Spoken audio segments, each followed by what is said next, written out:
পঞ্চায়েত নির্বাচনে ভোট লুট, হিংসা, মণিপুরের অশান্তি, ধর্মীয় বিভাজনের রাজনীতি, রাজ্য সরকারের দুর্নীতি এবং নিত্য প্রয়োজনীয় দ্রব্য, বিদ্যুতের মূল্য বৃদ্ধির প্রতিবাদে বুধবার বিকেলে গোলপার্ক থেকে হাজরা মোড় পর্যন্ত মিছিল করল বামেরা। বামফ্রন্ট কলকাতা জেলা কমিটির ডাকে এই মিছিলে হাঁটলেন সিপিআইএম রাজ্য সম্পাদক মোহাম্মদ সেলিম, কেন্দ্রীয় কমিটির সদস্য সুজন চক্রবর্তী সহ অন্যান্য বাম শরিক দলের নেতৃত্ববৃন্দ। রাজ্য সহ গোটা দেশের বর্তমান পরিস্থিতির জন্য রাজ্যের তৃণমূল ও কেন্দ্রের বিজেপি সরকারকেই নিশানা করলেন সুজন চক্রবর্তী। পঞ্চায়েত নির্বাচনের উত্তেজনার রেশ কাটার আগে আবারও পথে নামলো বামেরা। গোলপার্ক থেকে হাজরা এই বামেদের আজকের এই মিছিল এগিয়ে চলেছে গোলপার্ক থেকে হাজরার দিকে। রাজ্যে যে পঞ্চায়েত নির্বাচন হয়ে গেল, সেই নির্বাচনে শাসক দলের বিরুদ্ধে অবাধে ভোট লুট, সন্ত্রাস, খুন, সেই সঙ্গে বিজেপির যে ধর্মীয় বিভাজনের রাজনীতি তার বিরুদ্ধে, তার প্রতিবাদে এবং এই যে নিত্য প্রয়োজনীয় দ্রব্যমূল্যের বৃদ্ধি, পেট্রোপণ্যের দ্রব্যমূল্যের বৃদ্ধি, সেই সঙ্গে বিদ্যুতের দাম বৃদ্ধি, এই সমস্ত ইস্যু নিয়েই কিন্তু আজকে এই কলকাতা জেলা বামেদের পক্ষ থেকে কলকাতায় রাজপথে এই মিছিল শুরু হয়েছে গোলপার্ক থেকে হাজরা মোড় পর্যন্ত। এই মিছিলে সিপিআইএম সহ বামেদের সমস্ত শরিক দল যেমন রয়েছে, তেমনি রাজ্য সিপিআইএমের রাজ্য সম্পাদক মোহাম্মদ সেলিম, পলিটব্যুরোর সদস্য সুজন চক্রবর্তী থেকে শুরু করে কনিনিকা ঘোষ, অভিনেতা দেবদূত ঘোষ, শতরূপ ঘোষ থেকে শুরু করে একাধিক সিপিআইএম নেতৃত্ব, রাজ্য স্তরে শীর্ষ নেতৃত্বদের পাশাপাশি শরিক দলের যে বামেদের যে শরিক দল, সেই শরিক দলের নেতৃত্বরাও কিন্তু আজকে এই মিছিলে পা মিলিয়েছেন। তাদের প্রত্যেকের যে দাবি, আজকের মিছিলের যে স্লোগান, যে ইস্যুতে আজকের এই মিছিল, পঞ্চায়েত নির্বাচনে অবাধে ভোট লুট, সন্ত্রাস, রিগিং, খুন, সেই সঙ্গে বিজেপির ধর্মীয় বিভাজনের রাজনীতি এবং নিত্য প্রয়োজনীয় দ্রব্যমূল্যের বৃদ্ধি, সেই সঙ্গে বিদ্যুতের দাম বৃদ্ধি, এই সমস্ত ইস্যু নিয়েই কিন্তু বামেদের এই মিছিল।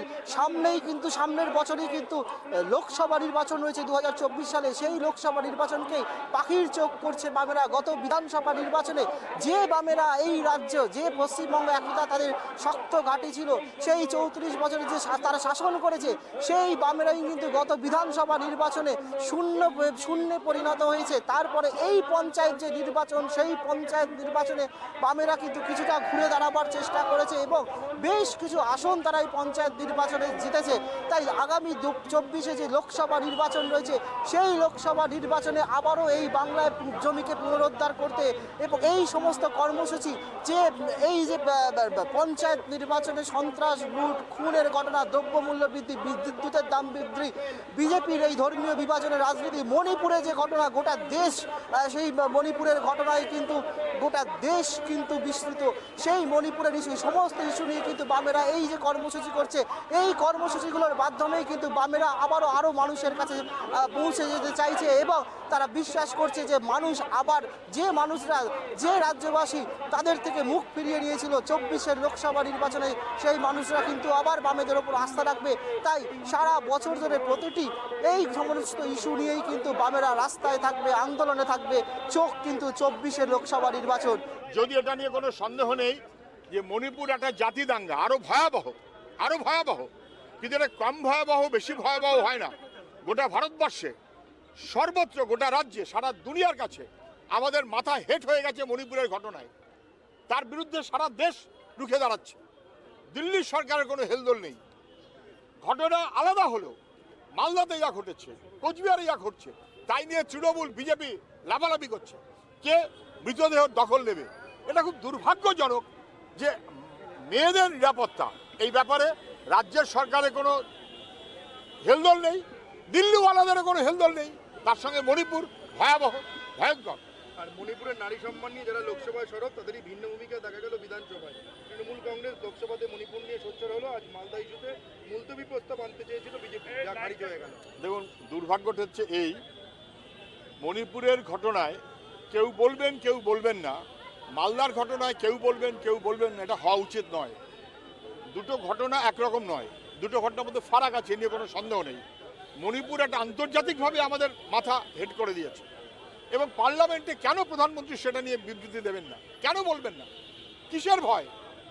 আবার যারা দিল্লিতে গিয়ে মণিপুরের বিষয়ে আলোচনা করতে রাজি আছে, পশ্চিমবাংলায় তার উল্টো পক্ষ বিজেপি, তারা মণিপুর আলোচনা করতে চায় না, তারা শুধু মালদা আলোচনা করতে চায়। কেন? মণিপুর আলোচনা করতে ভয় কিসের? আমার মালদায় বা আলোচনা না হওয়ার কী কারণ আছে? ফলে পশ্চিমবাংলায় যা চলছে এটা কখনো মেনে নেওয়া যায় না, কিন্তু সারা দেশ বিজেপি ভয়াবহ পৈশাচিক। আর এই পুরনোকে দুর্নীতি কিনারা করতে এবার ময়দানে নামলো সিবিআই। অভিযুক্ত পুরসভার চেয়ারম্যানদের এক করে ডাকা এবং জিজ্ঞাসাবাদ পর্ব শুরু হলো। পুরসভার নিয়োগ দুর্নীতি সেটা ধরা পড়ে গেছে এবং প্রত্যেকটি পুরসভা সেটা অপরাধের সঙ্গে যুক্ত। পুরমন্ত্রী নিজের আগে বলেছেন যে থার্ড পার্টিকে দিয়ে কেন অ্যাপয়েন্টমেন্টের ব্যবস্থা করা হলো, নিয়োগের প্রক্রিয়া করা হলো, তাহলে তিনিও জানেন। অথচ রাজ্য সরকার ধামাচাপা দিতে চায়। এখন শেষমেশ সিবিআই তদন্ত, পুরসভার চেয়ারম্যানদের ধরে ডাকছে, কিন্তু আমি বলছি পুরসভার চেয়ারম্যানদের ডাকলে শুধু কি করে হবে? এই নিয়োগের সঙ্গে তো রাজ্য সরকার যুক্ত। ফলে রাজ্য সরকারের যারা মাথা তাদেরকেও এই নিয়োগ কেলেঙ্কারিতে যুক্ত করতে হবে। কবির সুমন আজকে বলেছে ভোট হয় না, ভোট করাতে হয়, সেটা নল দিয়েই করাতে হয়।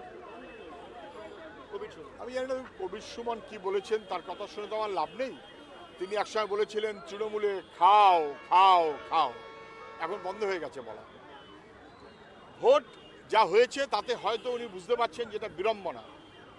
উনি এখনো যেহেতু তৃণমূলের সঙ্গে আছেন বলে দাবি করেন, এটা বিড়ম্বনা। হয়তো বুঝতে পারছেন, হয়তো বুঝতে পারছেন না, অথবা তৃণমূলে থেকে উনি নলের কথা বলছেন, বন্দুকের নল। মাওবাদীদের সঙ্গে দিয়ে তো পশ্চিমবাংলায় তৃণমূল চলেছে, এটা তো কবির সুমন ভালো করে জানে। সেই কারণে সম্ভবত তৃণমূলের প্রতি প্রশস্তিমূলকভাবেই উনি নলের উৎসের কথা আবার বলেছেন। দাদা ডেঙ্গুটা নিয়ে বলুন, খুব ছড়াচ্ছে। এদিকে ওদের হয়ে গেছে। হ্যাঁ, ডেঙ্গু নিয়ে বলুন। ডেঙ্গু তো ভয়াবহ হচ্ছে, প্রতিদিন মানুষ মারা যাচ্ছেন, প্রতিদিন। গত কয়েক বছর ধরে আমরা দেখছি রাজ্য সরকার ডেঙ্গুর তথ্য গোপন করেছে, ডেঙ্গুটাকে স্বীকার করতে চায়নি, অজানা জ্বর বলেছে। আমি যদি রোগটাকে স্বীকার না করি তাহলে রোগের বিরুদ্ধে লড়াই করতে পারি না। রাজ্যের সরকার তারা ডেঙ্গুকে অস্বীকার করার মধ্য দিয়ে ডেঙ্গুর বিরুদ্ধে লড়াই, তাকেই মোকাবিলা করার ব্যবস্থা তাকে দুর্বল করেছে। ফলে এই ডেঙ্গু যেভাবে ছড়াচ্ছে তার দায় কিন্তু রাজ্য সরকারকেও নিতে হবে। সুজনদা, আজকে ভাঙড় থানাকে কলকাতা পুলিশের আন্ডারে আনার কথা বলেছেন মুখ্যমন্ত্রী। তো মুখ্যমন্ত্রী আজকে বলেছেন নাকি ভাঙড়কে কলকাতা পুলিশের মধ্যে নিয়ে আসতে হবে। কেন বলেছেন?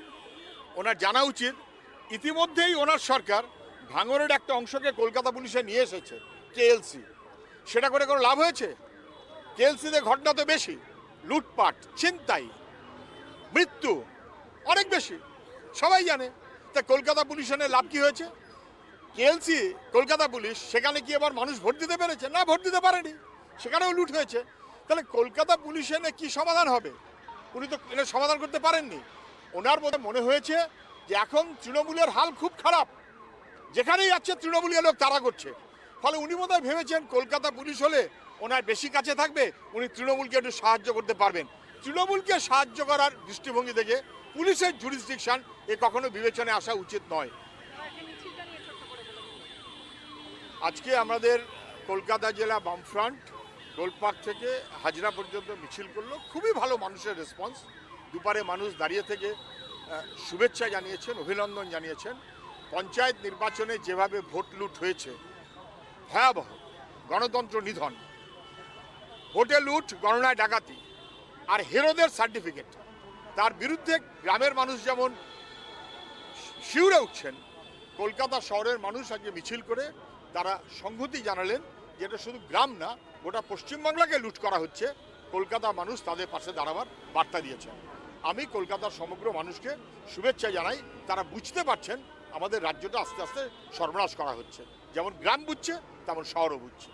ক্যামেরায় স্বপন রায়ের সঙ্গে রিবিক মাঝি, ট্রাইব টিভি, কলকাতা।